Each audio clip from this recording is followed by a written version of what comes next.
Ladies and gentlemen, welcome back. And boy, oh boy, do we have some just absolutely crazy, unexpected, and I'll be honest, kind of exciting news that we need to discuss. When I sat down to make a video today, I was fully intent on making sort of a Black Ops 7 beta retrospective video. However, as I was sitting down to make that video, Treyarch/Activision, I don't know, I guess Call of Duty released a brand new blog post. And honestly, this blog post is an absolute nuclear bomb.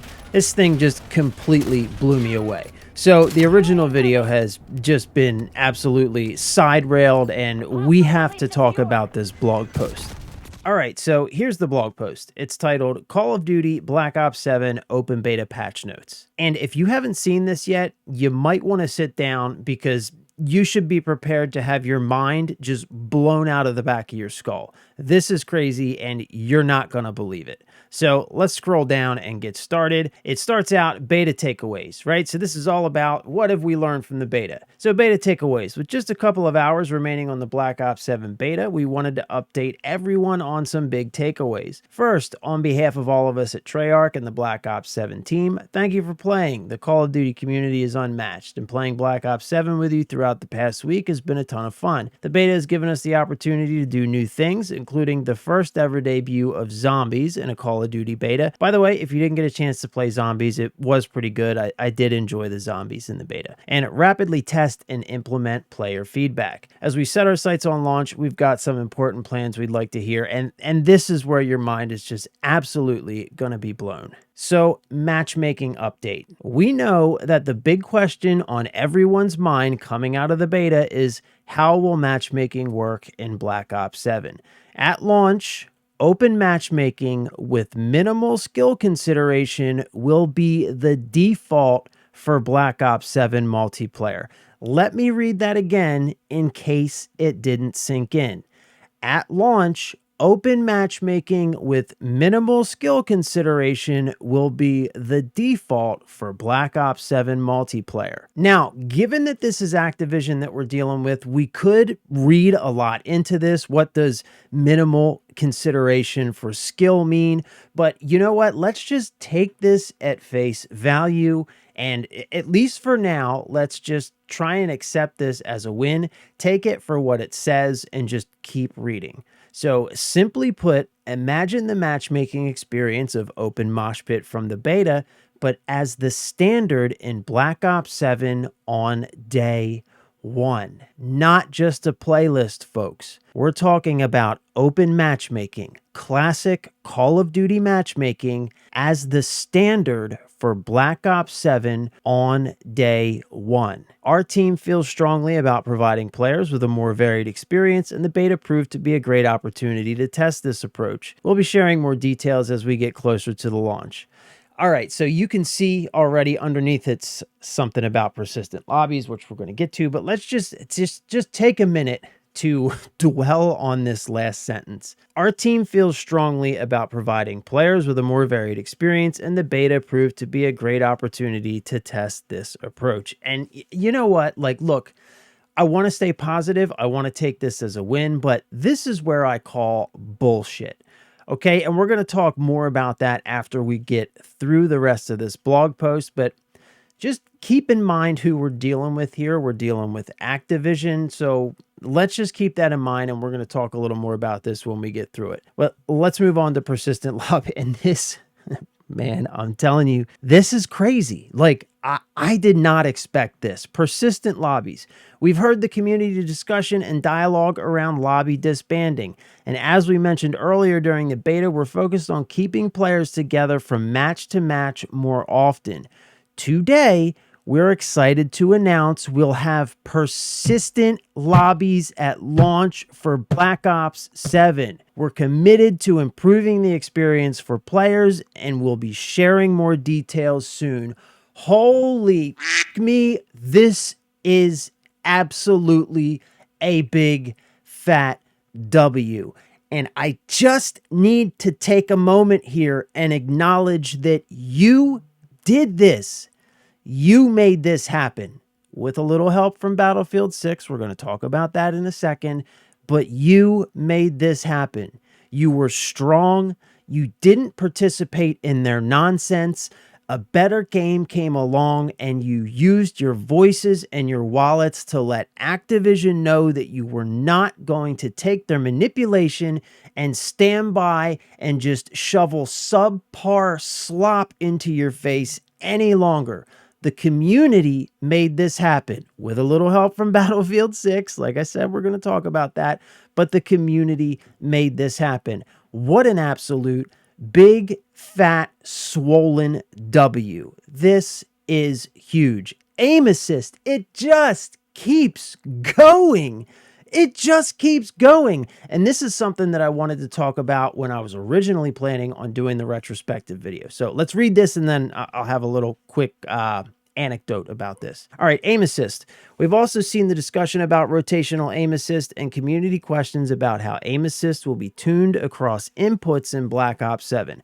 It's a priority of ours to have a fair and competitive balance across all input devices at launch, and we'll be sharing more about changes coming to aim assist on controller ahead of launch. Now, look, I'll be honest, that doesn't say a whole lot. But what it seems to allude to is the fact that they have been paying attention to people talking about how incredibly strong aim assist is in Call of Duty. And this is where I want to interject a little bit of my own personal experience. So any of you who have been around the channel for any time at all will know that in the past month or maybe month and a half, I have very recently switched over to gaming on a PC from a console. So I have always played Call of Duty on a console with a controller. This beta, however, I played with a keyboard and mouse. So this was my first time ever playing Call of Duty with a keyboard and mouse. So I played on a keyboard and mouse for a few days. And then last night, as just a little experiment, I decided to plug my controller back in. And boy, oh boy, let me tell you, back when I used to just play with a controller, I really never noticed aim assist. It was just something that I was completely used to. You know what I mean? It was just kind of like subconscious. It happened behind the scenes and I never even noticed it.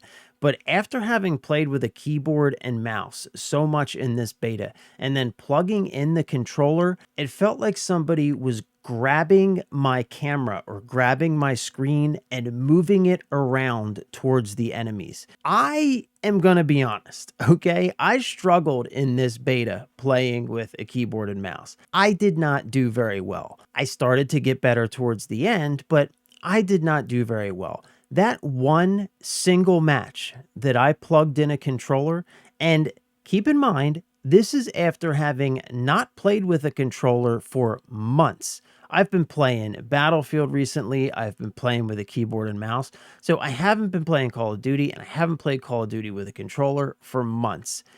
After I plugged in this controller, immediately that game that I played with the controller, I got my highest kill count. I got, I think, like 30 some kills. I got #1 on the leaderboard, and I had the best match that I was able to get throughout the entirety of the beta. It just felt like my aim was being guided by an invisible hand that was helping me to be on target. It just made things so much easier, but it was also completely overwhelming. It was just so jarring and so overwhelming that I immediately went back to my keyboard and mouse. But I just wanted to interject that because I think I have a pretty good perspective on this, being someone that's always played with a controller and now recently switching to keyboard and mouse. I think I have a really good perspective now on what aim assist is and what aim assist isn't. And I can tell you that in Call of Duty, aim assist, it's about as close to an aimbot as you can get without actually being an aimbot. So I do think it needs to be toned down. I think that's probably going to be, I don't know, that's going to be a contentious take. I'm sure some controller players will disagree with me, but I think it needs to be toned down. And I think that it's a good thing that they're looking at it. I just wanted to add that in there. So aim assist, another thing that a lot of people have been talking about for a really long time they're finally acknowledging and taking a look at. Let's scroll down and let's just knock out the rest of this blog post so we can kind of give our final thoughts. Ricochet anti-cheat. Team Ricochet has been detailing their progress throughout the beta. On day one of the Black Ops 7 beta, 97.5% of matches were completely free of cheaters. By day 5, that number rose to 98.8% of matches being cheater-free. The team has more beta results and key learnings to share soon, including how we're unleashing our full suite of detections for the launch of Black Ops 7. Now, whether or not you believe this, I think is entirely up to you, but I'm going to say that I think I do believe it. I think that for the most part, I don't feel like I encountered a lot of cheaters. I don't exactly know why that is. I don't know if it was Ricochet. I don't know if it's because it was a beta. I don't know why, but I can say just based on my own kind of feeling, my own experience, I didn't feel like I was getting cheated on. So take that how you will, do with that what you want. But that was kind of how I felt about my experience. And I hope that these numbers are true. And I hope that they really are taking this serious, because that's another thing that we have been talking about for a long time. And they're finally acknowledging and hopefully making better. All right, finally, looking ahead. The purpose of the beta is to test, collect player data, gather feedback from all of you in real time. We have a ton of information to digest from this past week, and work has already begun to implement key improvements and updates for launch. We'll be compiling confirmed updates over the coming weeks, and we'll share more about what's changing soon.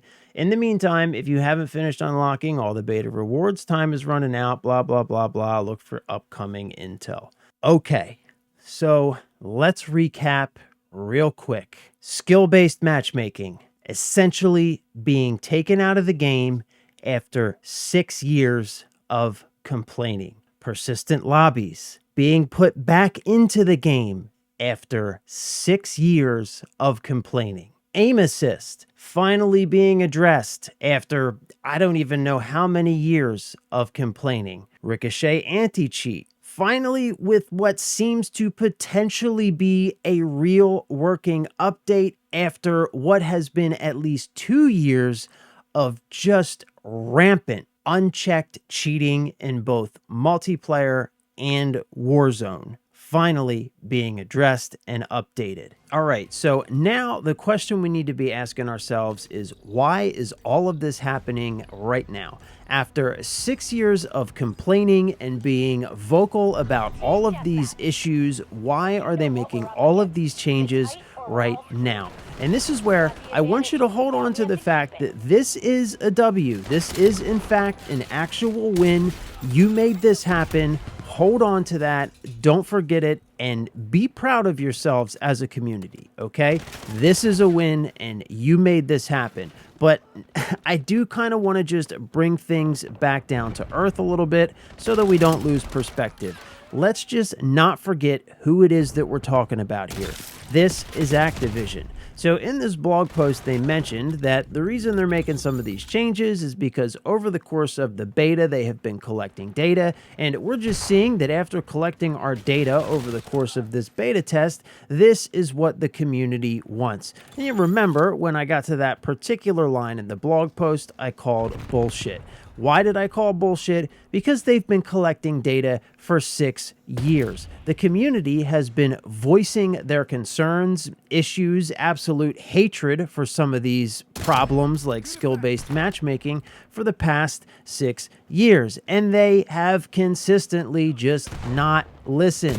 They haven't cared. So why do they suddenly care now? The only reason they care is because they've been hit in the only place that they care about, and that's the wallet. That's why I kept saying, you made this happen as a community, but it was definitely with the help of a real strong threat in the form of Battlefield 6. Because make no mistake about it, had it not been for the existence of Battlefield 6, had it not been for the fact that there is another very good, very real first-person shooter game on the horizon releasing on or around the same exact time as their new shooter game, they absolutely would not have done any of this. They would have cranked skill-based matchmaking up to infinity. They would have given us the big fat middle finger and told us exactly where we can shove our concerns with the matchmaking and our desire for persistent lobbies. So let's not lose perspective here, okay? Let's not start congratulating Activision and slapping Treyarch on the back and telling them how wonderful they are for listening to the community. Because if they had had any option,